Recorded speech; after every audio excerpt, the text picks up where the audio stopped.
how are you this morning? Copy. And I realize that you're getting some responses to your calls for help. So far, what is your assessment of the response you're getting from the general public, especially? Thank you very much, Senna, and good morning to all your listeners. It is important to emphasize that if it hadn't been for the larger Ghanaian society, my people will have starved to death. I really want to use this opportunity to salute the Ghanaian people. They have been phenomenal with their support. On a daily basis, people are coming in to show compassion, to show kindness, to show fellow feeling, and to solidarize with the victims of these VRA-induced floods. The point must be made that these are Ghanaians who believe in dignity, who are hardworking, who never went on the streets to beg anybody. They had their homes. They had worked hard to build their homes. They had their businesses. You should see the enterprise, the drive, the energy that my people exhibit on their farms, on their fish farms, in their shops. These are very, very proud Ghanaians who don't believe in begging anybody. They believe in the dignity of labor, of hard work. Suddenly, everything they have worked for proudly is gone. Their homes continue to collapse under the water. They've lost every property. Their businesses are gone. And they are forced into camps. They are now compelled to survive in classrooms. So it is important that we paint the right picture. They didn't do anything to deserve this. There's a price they are paying so that there will be electricity in our country. So all of us can keep the lights on. Industries can continue to operate. The VRA could have handled this matter far, far better, could have respected their rights, could have made sure that they were evacuated, they had moved their properties and valuables onto higher ground. But they decided to take us by surprise. So this is a man-made disaster of enormous proportion. And as I speak to you, Sana, more than 12,000 people displaced in 21 camps across the constituency. If it has not been the benevolence of Ghanaians, and Sana, I can go through a long list.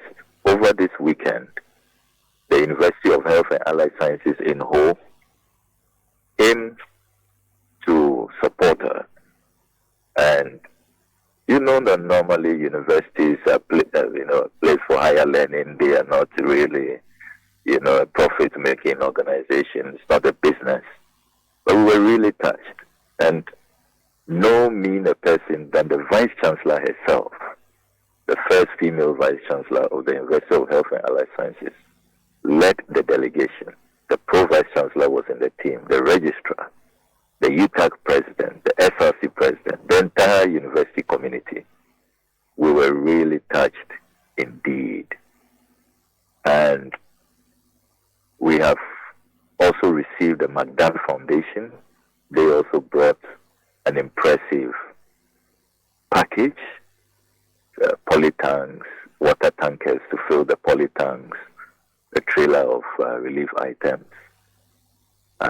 Then I cannot stop talking about the Sky Group of companies who have also come in not only with relief items but with an insurance package that if anybody should die in the camp, the person's dependents, children, and immediate relations have an insurance cover of about 2.5 million Ghana cedis.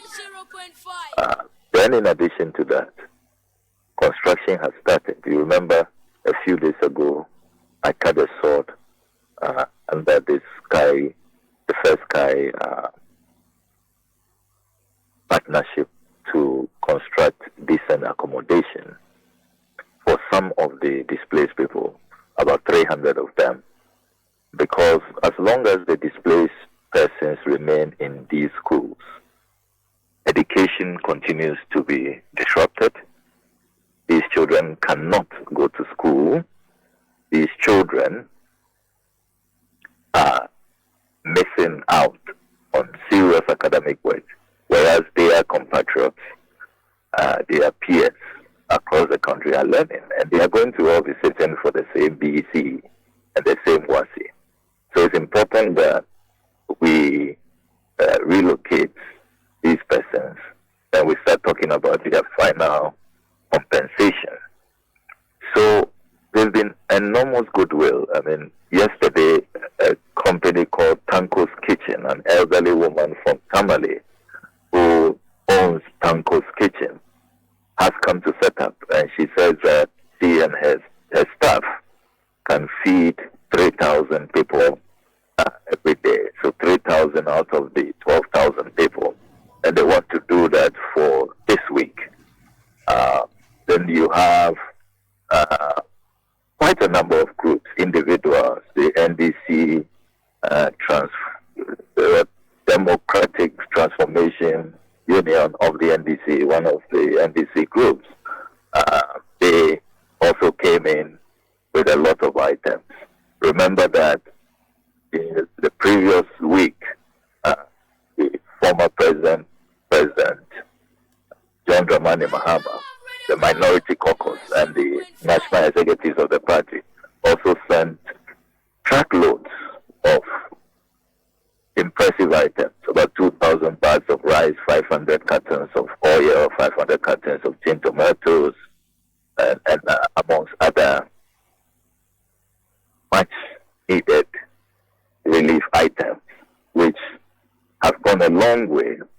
So across the board, if you look at the political party solidarity within the leadership of the NDC, if you look at corporate Ghana, a number of them have called that they are on their way even today and later in the week. Then you have the religious organizations, Christian groups, Muslim groups have all come. Remember, the Christian Council was with us, the EP Church, the Anglican bishops have also made an impressive donation. The Anglican bishops of Volta and Oti, and then the Church of Latter-day Saints, they have also called us that their items are ready and they are handing them over to us tomorrow morning. So, to be honest with you, Senna, this has been beyond my expectation. Initially, I was really wondering how we were going to survive, how my people were going to feed, because you know that we have the biggest number of camps, we have the highest number of displaced people. So it's not going to be easy at all. 12,000 people. And the spilling continues. The water levels are not receding. The situation is getting worse. More communities are being affected on a daily basis. But there is now hope. I'm seeing hope on the horizon. We are feeling inspired. We feel the solidarity of Ghanaians. It is clear that the quintessential Ghanaian spirit of compassion, of fellow feeling is still alive. And we can only say a big thank you to all those who are helping, including those who are praying for us. That is very important. Not everybody, has to give materially, but some are giving with their prayers, with their phone calls to encourage not only us but those in the camps. Yesterday I met a team of young men who have just volunteered to come and help in the camp, help them to cook, to clean up the place and all of that. I was so touched. I mean, they say that they are campers, and they even decided to come stay in the camp with them and just, you know, help them to survive. And that is a psychological booster. Then you have the Ghana Medical Association supporting us, the Ghana Registered Nurses and Midwives Association, the Catholic Relief Trust. You know, we have this partnership where, you know, I invited them, I donated medicines to them, and they are offering their professional expertise for free. Very, very remarkable sacrifice. You know that to get a doctor's time, it's not easy. It doesn't come cheap, but they have decided to devote days, not even hours, to making sure that people receive treatment. And if they had not been on the ground, we would have really had crisis, because some of the cases that they have had to, you know, diagnose very early, and the treatment that they have offered, including the clinical psychologists who are offering, you know, psychological therapy. So it's been, you know, phenomenal. And you in the media using your platforms to really showcase the plight of my people. I must say that generally, Ghanaians have really risen to the occasion, and we haven't really felt the absence of the government, the slowness of the government, the lethargic approach of the government, the refusal to move people into Saglemi, the refusal to declare a state of emergency, you know, the bureaucracy that they have created, the ministerial committee meetings, when people need urgent help on the ground, they are holding committee meetings, and we are not seeing the outcome, the results of these committee meetings. Honestly, if it had not been that Ghanaians rallied and came to our aid, you just have heard that people are starving to death. And I was coming to the government because I know that NADMO has always been doing some work on the ground with you. The military is there. So I guess they should be in a position to do some assessment of the numbers of people affected, the things they need urgently. You're saying that even with all those institutions on the ground, you're not seeing any urgent response in terms of the provision of relief items, the camping of the people. You're not seeing that? Certainly not. You see, NADMO is on the ground, but you can't really blame NADMO. If you don't resource NADMO, if you don't give them the money, NADMO doesn't generate their own money. You know, they are not a business. They depend on resources from the state. So if NADMO tells you that they are overwhelmed, they don't have the logistics, they don't have the relief items, what do? Can you really blame NADMO? So those who must resource NADMO, we keep hearing all kinds of fantastic figures all over the place about how much has been devoted. So far, we are not feeling that impact. They remain promises, they remain pledges. As I speak to you, if it had not been the donation of mattresses, for example, NADMO brought a few tents without mattresses. It's the donations from private people that has helped, but I'm still mobilizing more mattresses. We need more mattresses. We received portable toilets only 2 days ago from a private establishment. NADMO couldn't provide, you know. So yes, they are here with us, but fact of the matter is that there is still a lot of lethargy, a lot of just lack of agency on the part of government, and I still cannot understand why government is refusing to declare a state of emergency. And then yesterday, I must highlight what happened. Very dramatic development. If I was not on the scene. You will have realized this morning that there will be no military assistance. Unfortunately for those high up in the military who orchestrated this attempt to withdraw the military, I was right there on the scene, and I was there with witnesses. And let me tell you what happened. So your colleagues at TV3, Nashoko, and then her friends, Lydia Forsin and others, called me that they had a donation to make because they had come earlier and they had fallen in love with some babies at the camp at Okudzeto. So they wanted to go make donations to them. So they brought a lot of items for mothers and babies. The military were present in the morning when we crossed. After 3 hours, when we were done with our engagements and distributions of the items in the camp and we were returning, there was only one soldier left on our side where we had we had disembarked, and he said that he was also he's the last soldier standing. He's preparing to leave, and we said, "What's happening? Where are your boats? Your boats not coming to pick us?" He said, "No. I mean,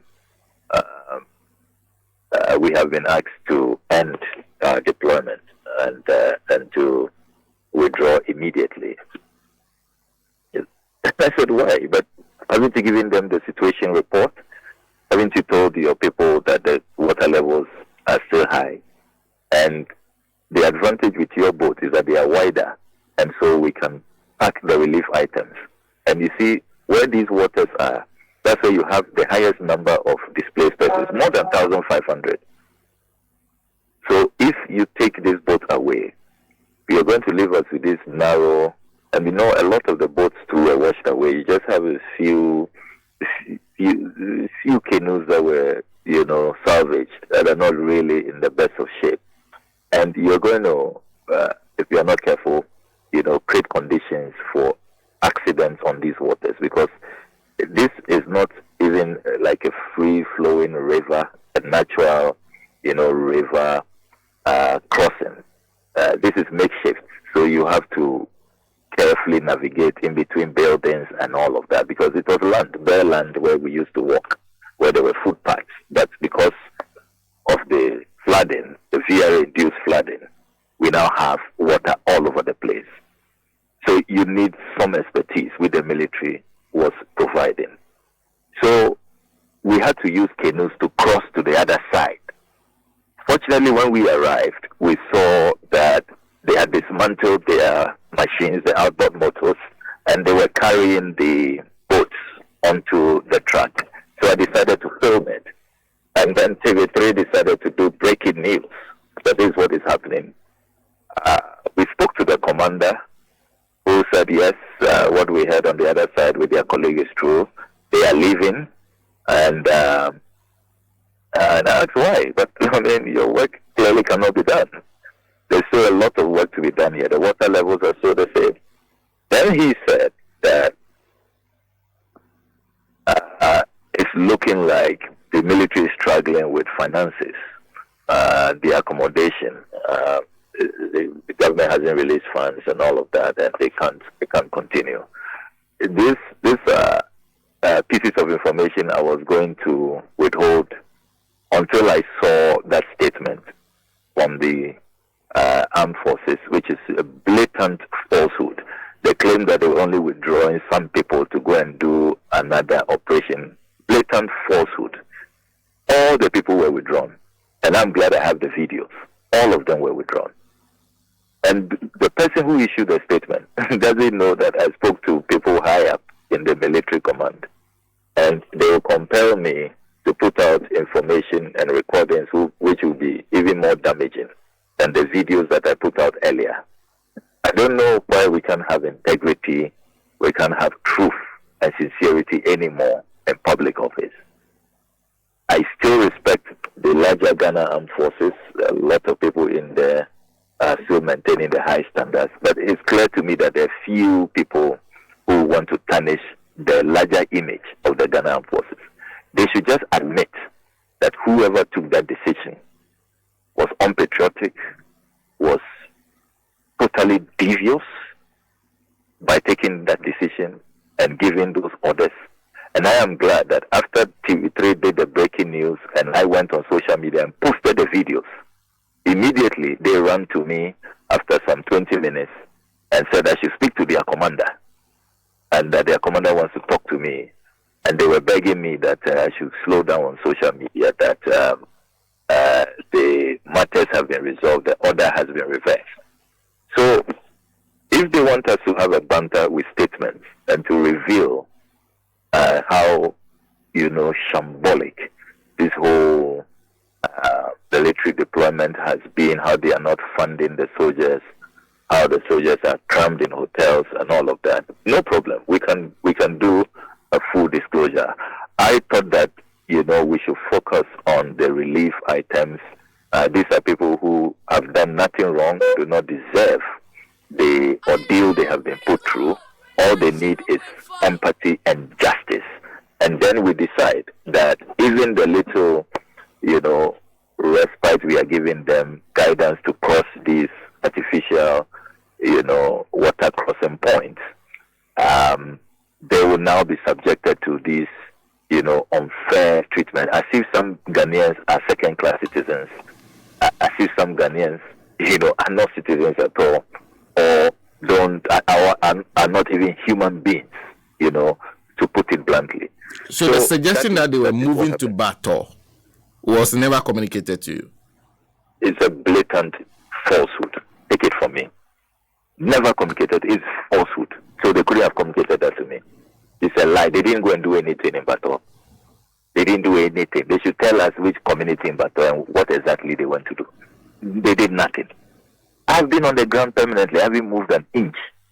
That's why they thought that they could do this on a Sunday quietly. They thought that people will be resting. Nobody is resting. We can't rest when people are suffering, are in anguish, are in pain. So we are always on the ground. And we have our men and our eyes everywhere. There was no deployment. Look, there's so many falsehoods in that statement. Number one, it is not true that the situation in Mafia is under control, yes, or has improved. It's not true. The military should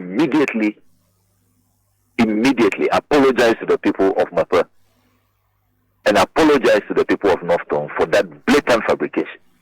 It tells you that people are just concocting because they know. Senna, you have been there. Call people right now this morning and ask anybody if National Chairman was with us just a few days ago, just on Friday, and did the tour with the media. You didn't see the footage, Senna? I did. The high water levels. So where is the improvement?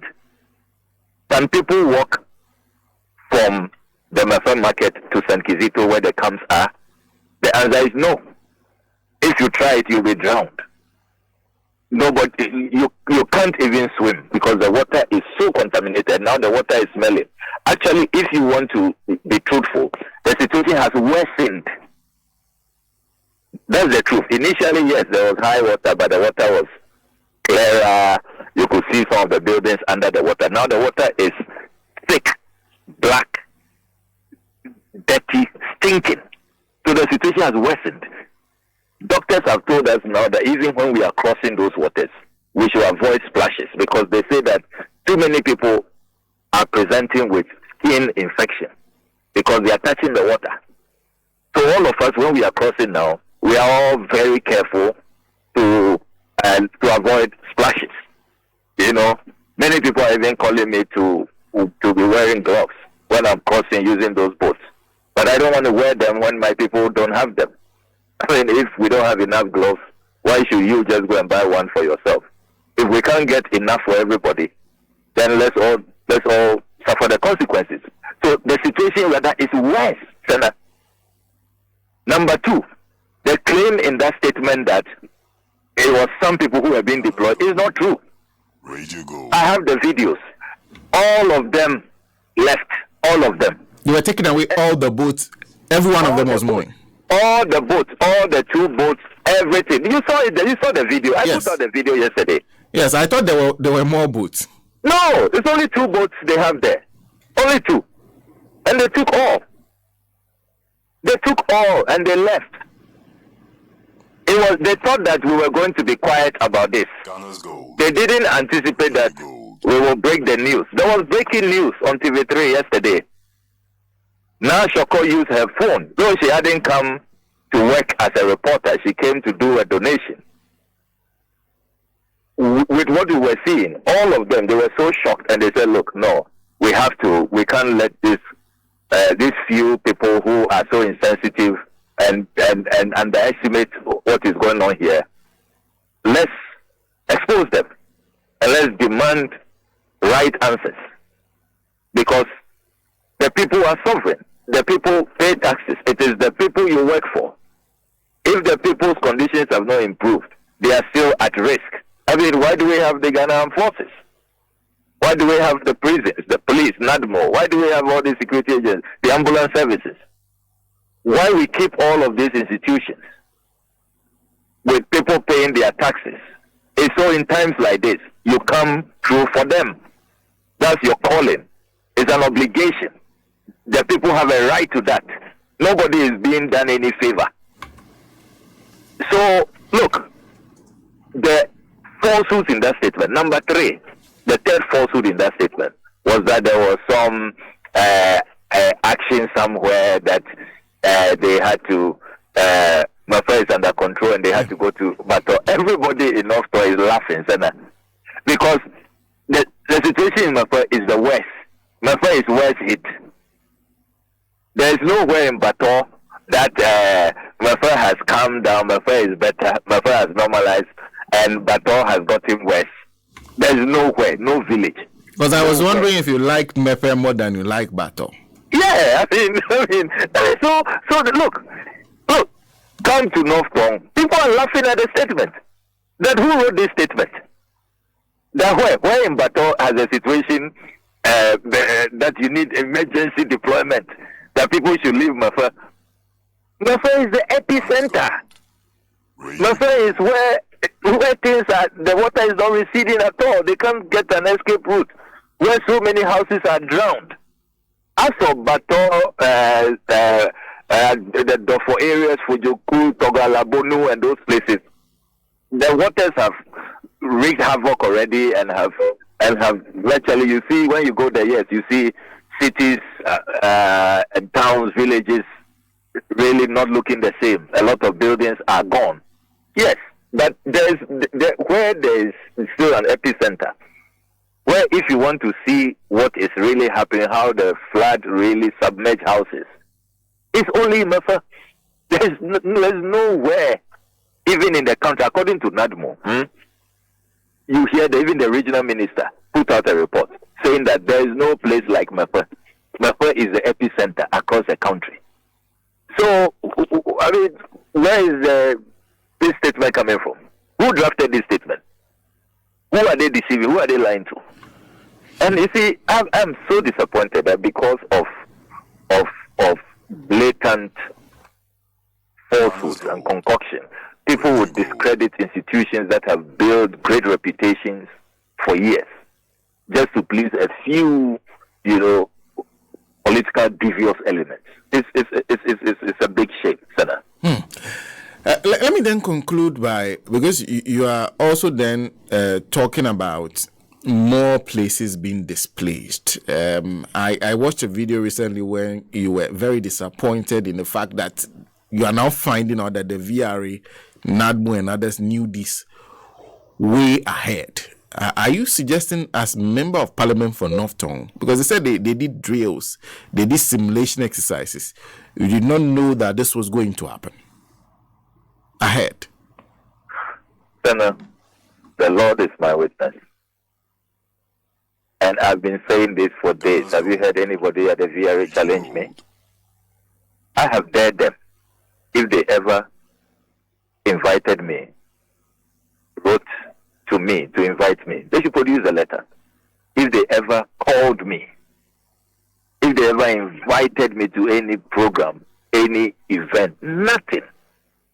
That is why I was scandalized when I heard the deputy CEO in charge of engineering say that, everything is going according to plan. They knew it would be this bad. I said, what? So you knew that this is how horrible this was going to be, how devastating it was going to be. And you didn't even cause, look, this is a national disaster. Look at how many districts now, how many regions now are affected. You didn't think that this thing even required national discussion. Even you in the media, Senate, you ought to have been told. We should have had a national debate on these issues, national education, sensitization on radio, on TV. If you knew that this was going to be the effect, that houses will be drowned, properties will be destroyed, livelihoods will be lost. Now, if you really knew that this is what was going to happen, what steps did you take to make sure there's an evacuation? In every jurisdiction, when you know that your actions is going to lead to such large-scale destruction, you must take concrete steps. That's what they do. That's what their leaders do. Leaders who care, who respect the people, who value life. So why is it that they did not make sure that, first of all, there was sensitization, 2, we the community leaders were informed, 3, that there was active evacuation? Do you know that the simulation that they did, and the last simulation was in May? And look, as for simulation doesn't mean it's just like radio gold. You are taken through rehearsals, if there is fire, what to do.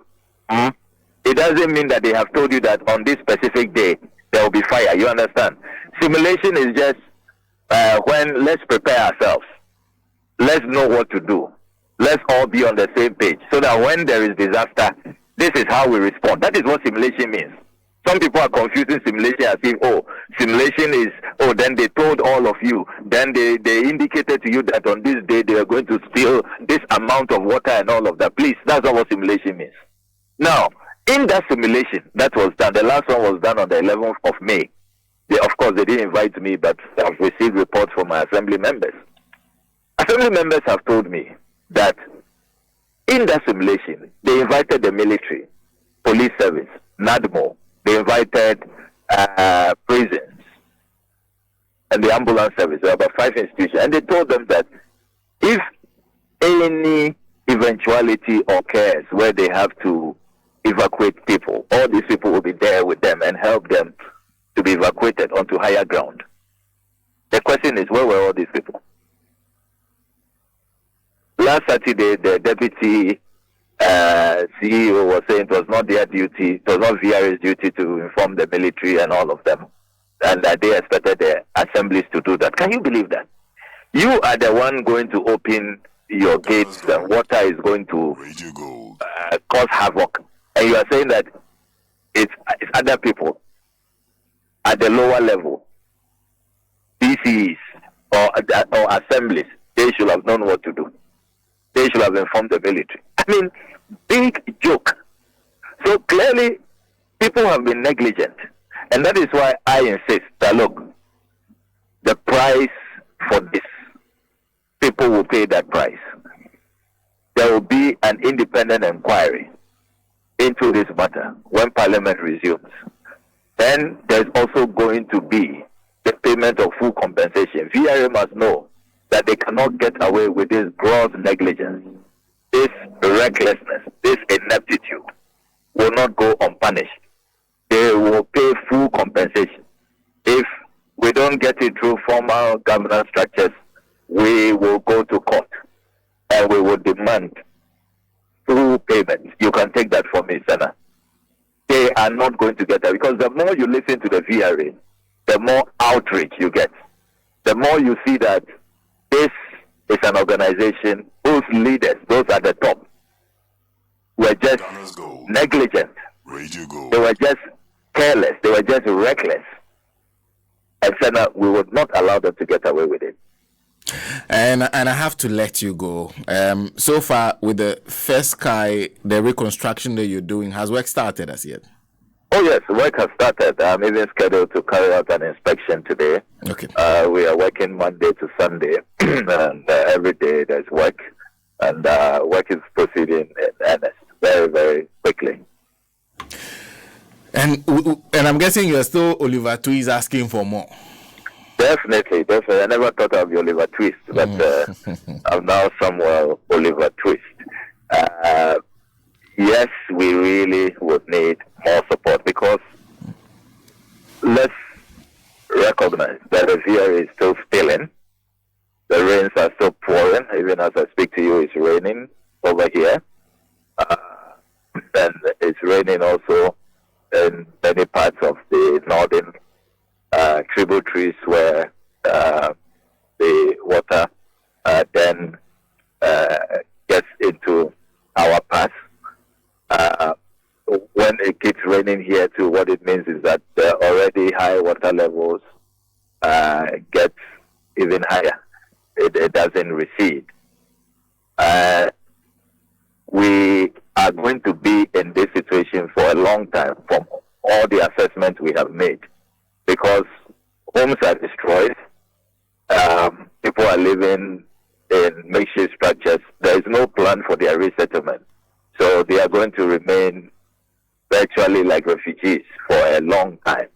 So yes, we are receiving support now, but we need to keep the support coming because this is not just a 1 week affair or a 2 weeks affair. People are going to be in these conditions for many months. And you know the numbers we are dealing with. We are dealing with very huge numbers, more than 12,000. So we really do need everybody's support. Oh, I wish you all the best. We'll be in touch, as always. Thank you.